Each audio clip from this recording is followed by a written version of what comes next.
News is trickling in from Karnataka that the Prajwal Revanna episode might be costing the BJP-JDS coalition a couple of seats at least.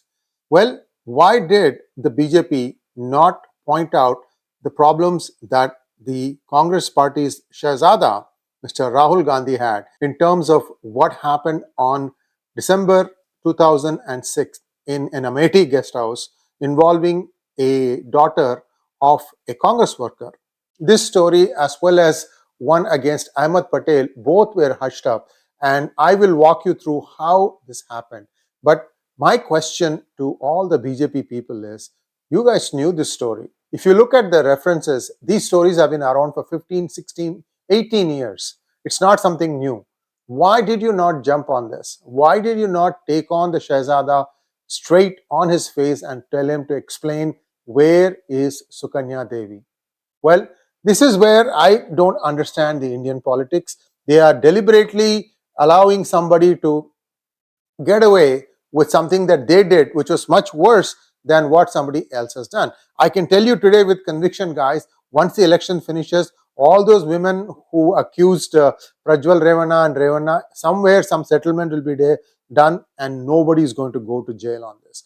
Because if there's one thing that Indian politicians know, they know how to commit these kinds of things and get away with it. So let me walk you through the two stories of Rahul Gandhi and Ahmed Patel, what happened and how they managed to stay out of trouble, even though they did conceivably commit these crimes. Two incidents. One is because these two involve two of the most powerful persons in the Congress party, many people don't even talk about it. As a matter of fact, what happened was that, well, I'm getting ahead of myself here. I'm going to show you the story, walk you through it. You guys can read it while I talk so that you can understand what happened. In early 2007, many bloggers published rape allegations against Rahul Gandhi. The allegations said that one, Sukanya Devi, was the daughter of an party worker by name of Balram Singh, and she was a big fan of RaGa. Every time RaGa would come to the constituency, she would try to meet him, ask him for a job. I mean, these are all common things. If you come to a particular place, the party workers will come ask for favors. At the minimum, you have to serve chai, samosa, that sort of stuff. But beyond that, they are asking for some help. So she had been asking Rahul Gandhi for a while, asking for help like with a job or something of that nature. And Rahul Gandhi has been putting them off. It clearly looks like he told her to come see him at the Amethi house, circuit house in Amethi on December 3rd, 2006. And what happened after that was that Sukanya Devi was raped by Rahul Gandhi and some of his friends at a circuit house in Amethi. She escaped after the incident and approached several people, but nobody came forward to help. It was worse than that. None of the police stations in that vicinity would register a case. The allegations say that she, her father Balram Singh and her mother Sumitra Devi met with Sonia Gandhi and the Human Rights Commission in Delhi, and after that the whole family went missing. To this day, they have not been traced. It's also alleged that a videographer by the name of 𝗤𝙑 and a cameraman from a news channel who had recorded the statement of Sukanya have also gone missing. They also have not been traced till date. No media covered this report until March 2011. The issue was raised when a former MLA of the Samajwadi Party, 𝗤𝙧 𝗎𝘆, in March 2011 approached Allahabad High Court seeking a probe into the incident and the vanishing of Sukanya Devi and family. A single judge bench issued a notice to the state government, the police and Rahul Gandhi. Samajwadi Party was in power in Uttar Pradesh and the state was going for assembly elections. Well, there was a twist in the case. This became big news in many newspapers, but the TV channels kept silent. Who is trying to hush democracy here? In the petition, the ex-MLA said that he had gone to the village of Sukanya Devi after reading the blogs and found that the home was abandoned and the neighbors were unaware about the family's mysterious disappearance after going to Delhi in December 2006. 2 days later, dramatically, a girl named Kirti Singh approaches another division bench of 2 judges in Allahabad High Court, claiming that she is Sukanya Devi, seeking a probe against the petitioner 𝗤𝙯𝘀𝗻. So the original Sukanya Devi is still missing, but somebody else by the name of Kirti Singh approaches another division of High Court bench, 2 judges bench, and says that she is the original Sukanya Singh.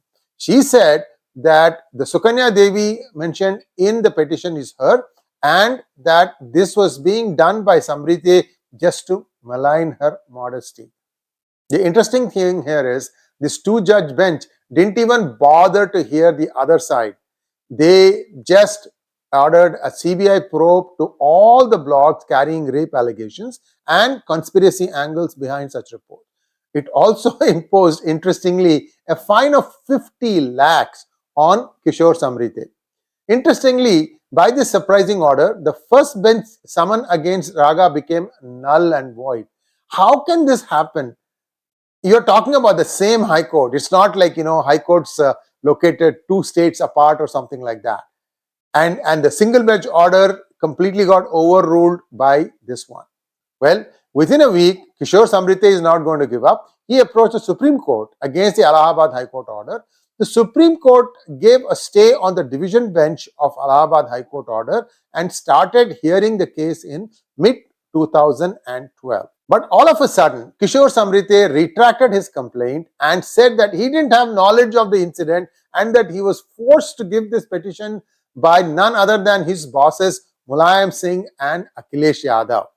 Withdrawing his case, he reiterated in the Supreme Court that he filed the petition against Rahul Gandhi on behalf of Mulayam and Akhilesh. Everything gone. What petition? What Sukanya? Nothing. Samriti has no memory of what happened. Rahul Gandhi was represented by a veteran lawyer P.P. Rao, and he argued continuously for 3 days. Rao's main contention was that his complaint was a political conspiracy to block the rise of RaGa. So remember, this is still in the first term, but the case came up in the second term of UPA, by which time all these scams were breaking out. CBI also said that the rape allegation was a non-existent one. What else would they say? The person is missing. How can they check? In October 2012, the Supreme Court disposed of the petition, terming the case a politically motivated one with malice and vendetta, and reduced the fine on 𝗤𝙯𝘻𝗻 from rupees 50 lakhs to rupees 10 lakhs. Don't ask me about what happened, guys. He could have very well got 50 lakhs from the Yadavs and then, pocketed the difference.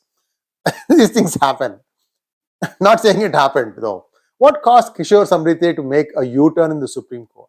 To date, neither Samajwadi Party nor Mulayam Singh, Akhilesh Yadav have uttered a word on this incident, and we have now seen in 2017 that RaGa is aligning with Akhilesh Yadav, and it seems like he has a memory loss as far as what Rahul Gandhi had done in 2006.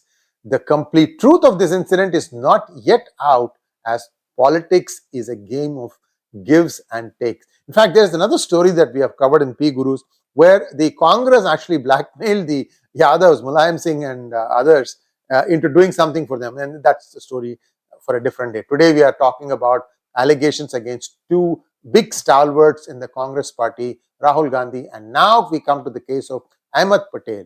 In early 2005, one Sunita Singh from Meerut approached Delhi police that she was brutally raped by Congress leader Ahmed Patel at the home of the Mahila Congress leader and the then National Commission for Women member Yasmin Abrar's home. See, these guys didn't even think about, appointing somebody from their party as a member of the NCW. Of course, one can make the argument that what about Khushbu Sundar today? She's also a member of BJP and she's in NCW. Well, so you see where these trends are set first. According to her complaint, she was married to an ex-army man who beat her frequently. When she ran out of her home and she jumped into a bus to Delhi, she sought help from the National Council for Women. The NCW put her in its shelter known as the Nari Niketan. After a week, Yasmin Abrar came for an inspection at Nari Niketan, met her and offered her a job as a maid at her home. After a few days, Ahmed Patel came visiting and Yasmin Abrar asked her to give tea and water to the Congress leader. When she came to serve tea and water, Abrar left the room and allegedly Ahmed Patel raped her. In her complaint, she said that later the local BSP MP from Meerut, Shahid Akhlaq, also came and raped her. Again, these are allegations. And then she was also raped by many congressmen when she was taken to Jaipur and Ajmer. By the way, there was a deputy speaker, Kurian. He was also accused in another case, which is still, I think, not completely solved. This is involving a girl in Kerala. Delhi police kept quiet and Sunita Singh approached Delhi High Court. Sunita's petition was rejected as Delhi police said that they were probing the matter and needed more time. By early 2006, she filed an appeal in the Supreme Court.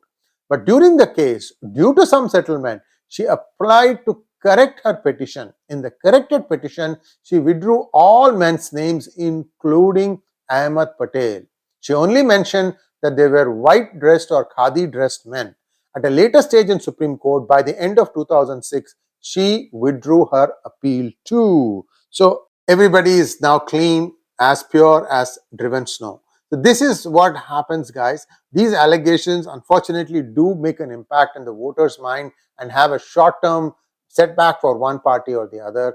But I don't think Mr. Rahul Gandhi can escape these allegations. Unfortunately, the girl, her father, her mother, they're still missing. The videographer is missing. None of them have been traced yet. We have no clue where they are. Are they hiding somewhere? Have they left the country? Have they been done under? We have no idea. If someone knows their whereabouts, or if there's a story link that has been updated, because this story we had covered in 𝗣𝗚𝗃𝗍.com, I think in 2018 or 2019. You are welcome to post by way of comments if you have a later link, even if it is in Hindi, that is fine, because I see that the vernacular newspapers do a better job of reporting the truth. Thanks for watching. Please like, share and subscribe to our channel. Don't forget to click on the bell button for notifications and choose notifications all. Thank you. Namaskar.